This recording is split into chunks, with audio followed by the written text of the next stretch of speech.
कि मिली है कामयाबी हमें अपने हौसलों के दम पे, मिली है कामयाबी हमें अपने हौसलों के दम पे, पास आई है मंजिलें हमारी ख्वाहिशों के दम पे, कुछ भी खैरात में कभी यूं ही नहीं मिल जाता, बनाई है जमी खुद की अपनी हिम्मतों के दम पे।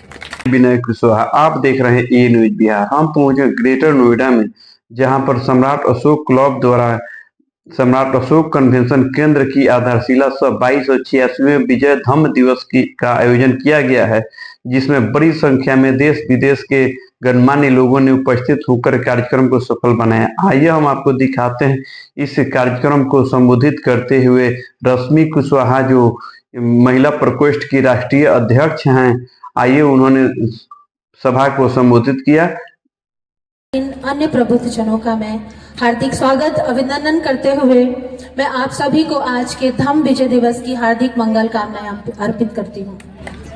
साथ ही आज ही सम्राट अशोक कन्वेंशन हॉल की जो जमीन की आधारशिला रखी गई है, उसके लिए मैं आप सभी को ढेर सारी मंगल कामनाएं और बहुत बहुत हार्दिक बधाई सभी को देती हूँ। ये सम्राट अशोक क्लब के साथियों की अथक प्रयास और जुझारूपन का परिणाम है कि आज हम इस जमीन की आधारशिला यहाँ पर रख पाए हैं। जैसे सागर में ऊर्जा होती है और बूंद बूंद मिलके सागर में ऊर्जा होती है, वैसे ही सम्राट अशोक क्लब में जो ऊर्जा है वो यहाँ के सभी जुझारू साथियों की वजह से है। किसी संगठन में ऊर्जा है, वो अगर हम एकजुट होकर एक दिशा में प्रयास करते हैं तो हमें निश्चित रूप से सफलता प्राप्त होती है, और आज जो सफलता मिली है ये एकजुटता का ही परिणाम है। तो आज इस सफलता का जश्न मैं दो पंक्तियों के साथ आपके साथ मनाना चाहती हूँ कि मिली है कामयाबी हमें अपने हौसलों के दम पे, मिली है कामयाबी हमें अपने हौसलों के दम पे, पास आई है मंजिलें हमारी ख्वाहिशों के दम पे, कुछ भी खैरात में कभी यूं ही नहीं मिल जाता, बनाई है जमी खुद की अपनी हिम्मतों के दम पे।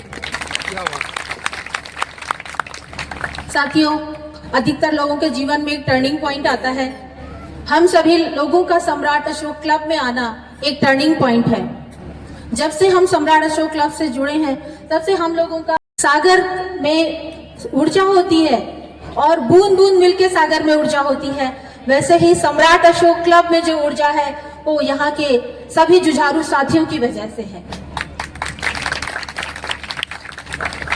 किसी संगठन में ऊर्जा है, वो अगर हम एकजुट होकर एक दिशा में प्रयास करते हैं तो हमें निश्चित रूप से सफलता प्राप्त होती है, और आज जो सफलता मिली है ये एकजुटता का ही परिणाम है।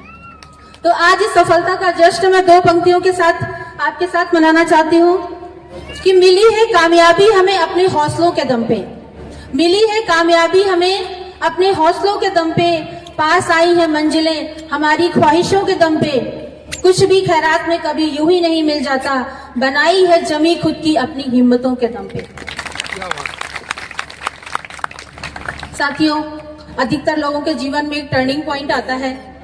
हम सभी लोगों का सम्राट अशोक क्लब में आना एक टर्निंग पॉइंट है।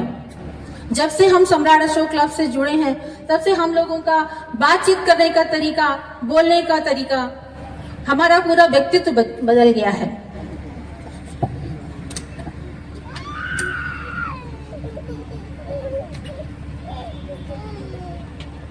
एक टर्निंग पॉइंट आया तथागत बुद्ध के जीवन में, जब उन्होंने कपिल वस्तु त्यागा और ज्ञान की खोज में निकल पड़े। और जब उनको ज्ञान प्राप्त हुआ तो उनके जीवन में एक दूसरा टर्निंग पॉइंट आया, और जब उनको प्रकृति का ज्ञान प्राप्त हुआ, उस ज्ञान को आगे बढ़ाते हुए उन्होंने अपना पूरा जीवन मानव कल्याण में लगा दिया, और वो निरंतर उस मार्ग पर अग्रसर रहे। उसी तरह से सम्राट अशोक महान के जीवन में भी एक टर्निंग पॉइंट आया कि जब कलिंग युद्ध हुआ, कलिंग युद्ध में इतना जन धन हानि देख करके उनका जो दिल पसीज गया, उनका हृदय द्रवित हो उठा, और उन्होंने ये विचार किया कि जिस तरह तथागत बुद्ध ने अपना सुख वैभव त्याग कर मानव कल्याण के मार्ग पर अग्रसर हो गए थे, उसी प्रकार मैं भी मानव कल्याण के मार्ग पर चलूंगा। उनके कलिंग युद्ध की घटना ने और तथागत बुद्ध के ज्ञान ने उनके जीवन में उनका व्यक्तित्व पूरी तरह बदल दिया। उन्होंने कहा, मैं एक शक्तिशाली शासक हूँ और युद्ध के बल पे पूरी दुनिया को जीत सकता हूँ, लेकिन अब मैं प्रजा के शरीरों पर नहीं बल्कि उनके हृदयों पर राज्य करूंगा। इसके बाद उन्होंने विश्व विजय का सपना अपना धम्म विजय बदल दिया और उनका आज ही के दिन ये धम्मघोष हुआ था, इसलिए आज का दिन ये धम्म विजय दिवस के रूप में मनाया जाता है। तो सम्राट अशोक के सपनों में बस जम्बू द्वीप समाया था, पूरी वसुधा परिवार मेरा ये ध्यान हृदय में आया था। तब धम्म ध्वजों के विजय गीत गूंजे थी नील की घाटी में, कर विश्व विजय का धम्म घोष भारत सिरमौर कहाया था। धम्म घोष के पश्चात उन्होंने अनेक यात्राएं की और बहुत सारे निर्माण करवाए। यूं तो निर्माण भारत के अनेक इमारतों का निर्माण भारत के अनेक राजाओं ने कराया है।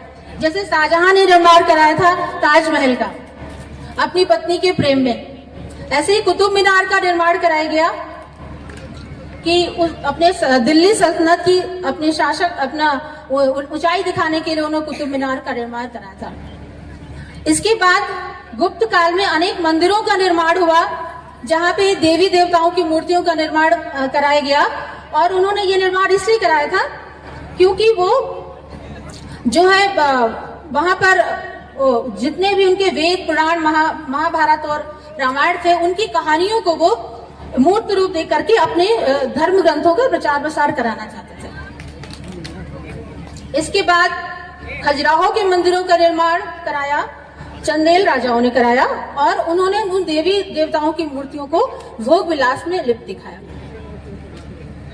लेकिन ये जो जितने भी निर्माण थे, इसमें अथाह धन संपत्ति और श्रम का योगदान हुआ, यूज हुआ, लेकिन वो कोई भी इमारतें जो है किसी मानव कल्याण में नहीं उपयोग हुई और ना ही उनका उनसे कोई जन मानस का कोई कल्याण हो सका।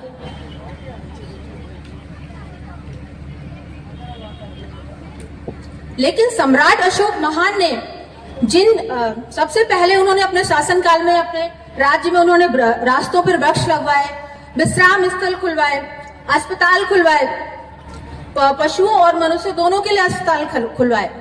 इसके बाद उन्होंने स्तूपों, शिलालेखों, स्तंभों का निर्माण करवाया, जिनपे उन्होंने मानव कल्याणकारी शिक्षाएं लिखवाई। तो वो मानव कल्याणकारी शिक्षाएं आज भी प्रासंगिक हैं। इवन अपने वो संविधान में भी उनको पूरा उनकी नीतियों का, उनकी शिक्षाओं का पूरा उनको स्थान दिया गया है। तो सम्राट अशोक महान ने जो शिक्षाएं लिखाई, तो उसमें उन्होंने अपनी नीतियों में लिखवाया कि माता पिता का सम्मान करें, अकारण जीव हत्या न करें, उनके कर्मचारी जहां भी जाएं वो प्रजा के बीच में नैतिक बातें फैलाएं, सभी धर्मों के लोग मिलजुल कर रहें। तो इस प्रकार उन्होंने एक मानव कल्याणकारी शिक्षाएं लिखवाई ताकि वो लोगों के बीच में सदियों तक रहें और लोग प्रेम, नैतिकता और मानवता के पथ पर चलते रहें। इसके बाद सम्राट अशोक महान ने सिर्फ यही निर्माण कार्य नहीं कराए, उनके समय में 23 विश्वविद्यालयों की स्थापना की गई, जो शिक्षा के विश्व स्तर के शिक्षा केंद्र बने। ये मैं बता दूं कि पहले सारे जो शिक्षा केंद्र थे वो शुरुआत उनकी बौद्ध विहारों से हुई। वहां पर जो है बुद्ध की शिक्षाओं को सबसे पहले बुद्ध दर्शन को एक मुख्य विषय के रूप में शामिल किया गया, लेकिन बाद में उसमें अन्य विषयों का समावेश किया गया। तो इस प्रकार तथागत बुद्ध की शिक्षाओं को सम्राट अशोक महान ने बड़े आदर और सम्मान के साथ पूरे विश्व में फैलाया, पूरी एशिया में फैलाया, और इसीलिए भगवान बुद्ध को लाइट ऑफ एशिया कहा जाता है। तो मैं ये कहना चाहती हूँ कि आज जो सम्राट अशोक कन्वेंशन हॉल का यहाँ पे आधारशिला रखी गई है, मेरा ये आप लोग को सबको विश्वास है सम्राट अशोक क्लब की तरफ से कि इसका उपयोग भी सम्राट अशोक की नीतियों, उनके पद चिन्हों पर चलकर होगा, और ये जो है जो भी यहाँ पे निर्माण कार्य होगा वो लोक कल्याणकारी होगा, और इसी तरह से हम सम्राट अशोक महान की नीतियों पर चलते हुए अपने कदम आगे बढ़ाएंगे। जय सम्राट अशोक महान, जय भारत।